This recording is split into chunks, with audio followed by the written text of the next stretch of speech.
infrastruktur,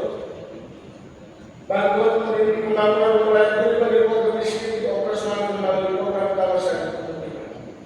pembangunan dan peningkatan sistem penyediaan air minum bersih, memfasilitasi pembangunan daya transmisi air minum baku dari bendungan atau kutip kota Maumere penghijauan sumber mata air dioperasionalkan melalui program pengelolaan dan pengembangan sistem penyediaan air minum, perluasan jaringan listrik dan pemasangan listrik bagi kakak miskin dioperasionalkan melalui program peningkatan prasarana sarana dan utilitas umum, pembangunan dan peningkatan jalan prioritas wilayah sentra produksi bagi solid dan terkoneksi antar wilayah kecamatan, termasuk pengambilan pembebasan lahan dan pembangunan jalan yang terluar dan jembatan yang proporsional dan berkeadilan dioperasionalkan melalui program penyelenggaraan jalan, pembangunan dan peningkatan sistem jaringan irigasi pertanian dioperasionalkan melalui program pengelolaan sumber daya air, perbaikan manajemen dan pengelolaan fasilitas pengelolaan sampah di kota Maumere dioperasionalkan melalui program pengelolaan persampahan, pembangunan tanggul pengamanan abrasi dioperasionalkan melalui program pembangunan tanggul pengaman abrasi, pembangunan perbaikan dan perluasan jalan drainase dioperasionalkan melalui program pengelolaan dan pengembangan sistem drainase, pembangunan jaringan listrik penerangan jalan dioperasionalkan melalui program penyelenggaraan lalu lintas dan angkutan jalan umum, revitalisasi eksistensi taman kota dan penanaman penanaman jalan di kota Maumere dan pengadaan lahan, pembangunan jalan dengan olahraga, pembangunan destinasi wisata religius, alih fungsi Gelora Salvador, pembangunan alun kota, alih fungsi lapangan kota baru dioperasionalkan melalui program penataan bangunan dan lingkungan, pembangunan jaringan internet secara merata di semua wilayah dioperasionalkan melalui program pengelolaan informasi dan komunikasi publik, peningkatan edukasi tentang mitigasi bencana pada fase pra-bencana dan edukasi adaptasi perubahan iklim untuk masyarakat oleh BMKG dioperasionalkan melalui program penanggulangan bencana, bidang reformasi birokrasi, transformasi pelayanan publik menjadi lebih transparan, efisien, profesional, produktif dan melayani melalui digitalisasi pelayanan publik dan investasi dioperasionalkan melalui program pendaftaran penduduk, program pencatatan sipil, program pelayanan penanaman modal dan program pemenuhan upaya kesehatan perorangan dan upaya kesehatan masyarakat, mewujudkan tata kelola birokrasi pemerintahan yang akuntabel dan bebas KKN dengan penerapan sistem daya birokrasi dioperasionalkan melalui program pengembangan sumber daya manusia dan program penyelenggaraan kawasan, peningkatan pelayanan publik berbasis e-government dioperasionalkan melalui program pengelolaan informasi dan komunikasi publik, program pengelolaan aplikasi dan informatika, program penyelenggaraan statistik sektoral, program penyelenggaraan pesantren untuk pengamanan informasi.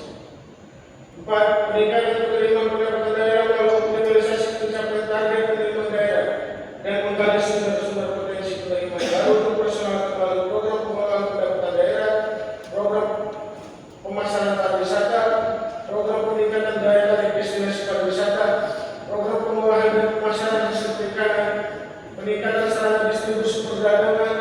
program penyediaan dan pengembangan sarana pertanian dan program penyediaan dan pengembangan prasarana pertanian, peningkatan bantuan dan kelurahan menjadi 13 juta rupiah dioperasionalkan melalui program pemberdayaan masyarakat desa dan kelurahan, memberikan reward bagi ASN yang berkinerja baik berupa TPP yang dibayarkan setiap bulan dan punishment bagi ASN yang berkinerja buruk dioperasionalkan melalui program pengelolaan keuangan daerah, penguatan kapasitas aparatur pemerintah desa dioperasionalkan melalui program administrasi pemerintahan desa, peningkatan pemberian insentif bagi PRW dan dana posyandu dioperasionalkan melalui program pemberdayaan masyarakat desa dan kelurahan, penataan kembali organisasi perangkat daerah yaitu pertanian dan perkebunan dipisahkan dengan peternakan, dinas ketahanan pangan diganti dari badan pangan dan gizi daerah dioperasionalkan melalui program penunjang urusan pemerintah daerah kabupaten kota, memfasilitasi percepatan proses izin kelayakan ke Badan POM untuk produk-produk yang berbasis komoditi lokal dioperasionalkan melalui program pemberdayaan sosial, bidang kolaborasi, mengembangkan kerangka pentahelix dalam pembangunan daerah dioperasionalkan melalui program pemerintahan dan kesejahteraan rakyat, mengkoordinir dan menjelaskan antara program pemerintah, CSO, NGO dan lintas agama untuk pembangunan tanah dioperasionalkan melalui program perencanaan pembangunan dan program pembinaan pengembangan ketahanan ekonomi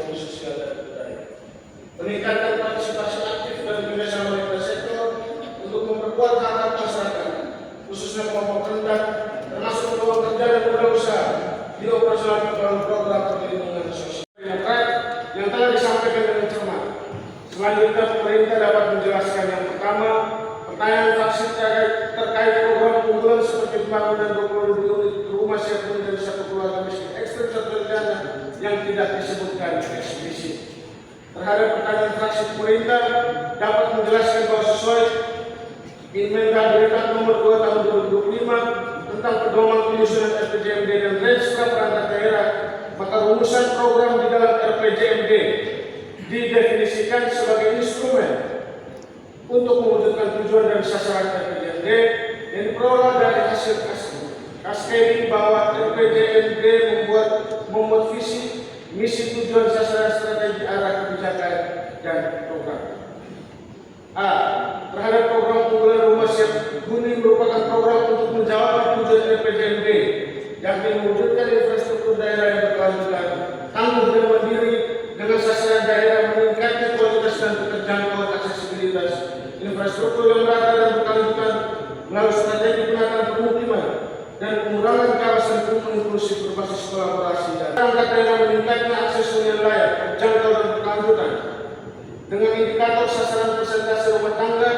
dengan akses hunian layak, terjangkau dan berkelanjutan dengan target capaian di tahun 2026 sebesar 76,96% dan di tahun 2029 sebesar 78,55% dan dilaksanakan melalui program perumahan dan kawasan pemukiman umum. Mereka dapat menjelaskan bahwa terhadap yang telah dilakukan audit eksternal selanjutnya akan menjadi perhatian kita.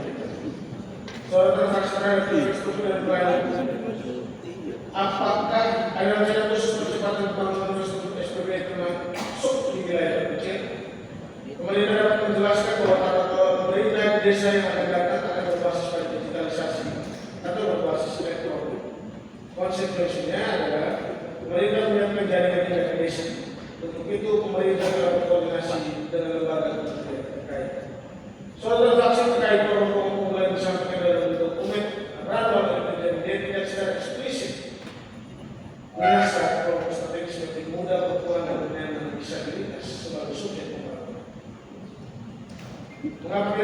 tidak ada kebijakan afirmatif dan terukur untuk memperdayakan muda, perempuan, dan penyandang disabilitas sebagai aktor pembangunan? Bagaimana kebijakan ini bisa menyambut dengan semangat betul dan menjadi jika masih abai terhadap kelompok yang selama ini terpinggirkan? Mereka dapat menjelaskan bahwa strategi terkait dengan perempuan, perempuan, dan penyandang disabilitas dilaksanakan melalui strategi membangun sistem perkuatan terkait kerja pemuda yang responsif, terkait kebutuhan wilayah dan masa kerja, meningkatkan akses perlindungan sosial dan kesejahteraan muda terhadap pelayanan dasar tenaga kerjaan, meningkatkan tenaga kerja lokal dengan migrasi kerja informal dan menciptakan skema kerja layak, membangun sistem kerja pemuda yang responsif terhadap kebutuhan wilayah dan perkembangan pasar kerja, penguatan perlindungan sosial dan jaminan sosial, rehabilitasi sosial, pemberdayaan sosial,